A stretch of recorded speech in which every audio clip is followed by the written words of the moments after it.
Inilah Vanta Black, warna paling gelap yang pernah dicipta manusia. Kebanyakan warna boleh dilihat kerana ia memantulkan cahaya ke mata kita. Tetapi warna ini berbeza. Ia hampir tidak memantulkan apa-apa cahaya. Sebab itu, mata kita tak nampak bentuk objek kerana otak kita keliru dengan apa yang sedang dilihat. Apa yang kita lihat bukan objek sebenar, tetapi ruang kosong yang gelap. Semua ini berlaku kerana permukaannya dibina daripada tiub karbon nano yang sangat halus, tersusun seperti hutan kecil yang memerangkap cahaya, sehingga cahaya itu hilang sebagai haba. Dalam sains, sesuatu hanya boleh dilihat bila ia memantulkan cahaya. Bila terlalu gelap, cahaya tak dapat dipantulkan. Begitu juga dengan manusia. Bila hati tertutup, kebenaran boleh datang berkali-kali, tetapi tak pernah meninggalkan kesan.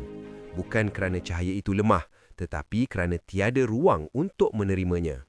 Follow dan like untuk lebih banyak info menarik.